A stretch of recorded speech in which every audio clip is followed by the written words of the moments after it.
Hello! Welcome back to my channel again. Ang araw ngayon ay Linggo, alas 5:50 magtinda.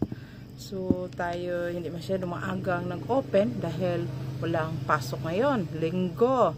So kunting tour tayo magtinda sa ating mga bago namang style ng ating tindahan. Ako magtinda, hindi ako makapagpigil na hindi baguhin itong mga style mga tinda. Kasi itong mga bultos rack natin, dali lang natin ma-move.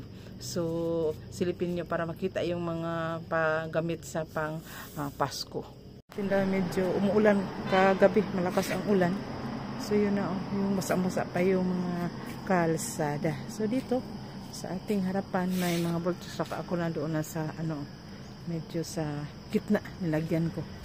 Saka medyo full pack tayo ngayon. So magsisimba ngayon, hindi tayo nakapagsimba.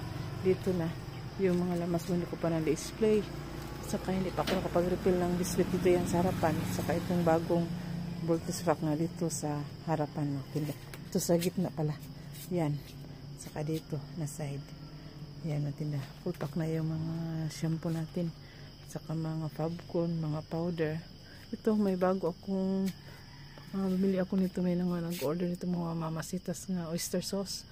Ito mga Knorr liquid. At saka itong mga palabok na Mother's Best. So dito yan sa gilid para daling makita ng mga mamimili. Ito mga Bombay ko. Dito pa sa sako, hindi pa na i-display. At saka linisan pa natin. Saka dito yung mantika, mag-refill tayo. Dito na part, ito yung sugar ko. Medyo masikip yung daanan dito. Saka dito sa ibabaw yung mga shampoo. Saka itong mga lalaking inumin. Ito na part ng tindahan. Dito tayo nakapaglinis. So yan, at yung mga sugar ay full pack kasi mabinta yung sugar ko dito. So dito yung mga sa ibabaw yung mga magagaan na mga paninda. Itong mga noodles at saka kanton at saka masutangon sa pinakaibabaw at saka itong mga cling wrap at saka aluminum at saka itong plastic cups nandyan sa ibabaw at saka itong mga napkin sa ibabaw. Hindi ko pa pag-display yung iba kong mga binili ang buy box. Mga dilata, ito na. Yung iba ay dito rin sa gilid ng ito. Kita sa gitna yan siya nakalagay itong bultos rack ko. Dito mga part lagyan ko ito ng ilaw. Medyo madilim siya, naharangan siya itong bultos rack na nandyan sa gitna. Medyo nagkadilim dito sa gilid. At saka ito naman yung mga bigas, hindi ko dinisplay yun lahat. Kumuha lang ko ng dalawa. At saka itong mga pills, yung iba ay nandyan na sa likuran kasi hindi yun masikip na kung lagyan ko pa down. So dito na yung bigas ko. At saka itong ibang mga paninda ko. Yung mga stocks ko medyo nagkagulo-gulo na. Ito yung wings ko. Isa, dalawa, tatlo, apat, lima yung case ng wings ko. Diyan sa nalagay. Saka dito. Yan sa gilid. Lagyan ko pa yan. Siguro yan ang bultos rack. At saka ito. Mga worth of 5,000. Ito mga school supplies. Kahapon ko yan binili. Hindi ko pa binuksan. Maharapan pa ko ng paraan ng malagyan. So dito na yung mga stocks na mga diaper. Ang lakas ng mga diaper dito mga tinda. Yan ang mga diaper na medyo mabenta. Ito EQ. Saka ito EQ, ito lahat EQ mga part at saka si doon ng part ay mga happy. Yan mga tinda. Yung ating mga stocks na ang kape ay medyo mahal na. Maagang namimili. Saka may mga gamot siya din binibili. So kumuha na ako doon sa loob ng aking anak na yung butika niya. Kasi nagpunta ng Davao yung anak ko kasi may sila reunion doon sa trabaho nila doon sa Davao Doc yung mga kasamahan niya. So yun ang ating mga kaganapan sa ating tindahan na medyo kulang-kulang pa. Hindi ako masyadong bumili ng mga itong mga spaghetti na anong tawag nito, pasta.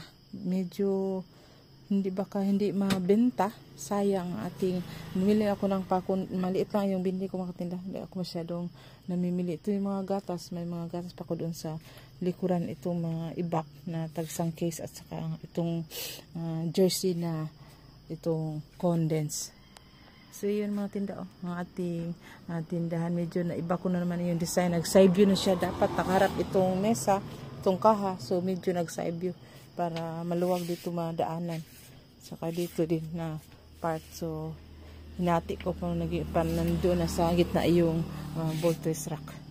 Iwan ko lang ngayong taon mga tinda, medyo mabenta ba? Kasi noong isang taon, nakaubos ako ng 100 na loaf bread. 50 na piraso itong bread box at saka itong 50 na piraso itong delias. So, ngayon, mag-ano tayo kung mag-order din tayo ganun ng halaga o piraso kung mabenta ba siya. So medyo mabenta naman kahit na walang Pasko. Mabenta dito sa akin yung loaf bread. Medyo dagdag yan kita kasi may 5 pesos tayo. Itong delias 5 pesos lang yung tubo ko, pero ito namang bread box ay 10 pesos kasi 50 lang siya. Benta ko ay 60. So itong delias ay 55, 60 yung benta ko. Medyo 5 pesos lang sa delias at saka may ano sila itong biskotso na toasted na bread na 2 pesos lang din ang tinutubo ko, pero kumukuha ako ng 100 na piraso. So sa 2 pesos na 100, so medyo may 200 tayo, diba? So dagdag kita diyan kahit na medyo maliit na yung tinutubo natin. Ang mahalaga ay mabenta. So yun na muna ang aking masishare mga tinda sa araw na ito. Medyo hindi ako makapag-upload ng basta-basta kasi ginagamit itong CP ko. So, yun lang. So, salamat sa mga nag-subscribe at sa gusto pang mag-subscribe, hit yung notification bell. Yun lang mga tinda, may namili.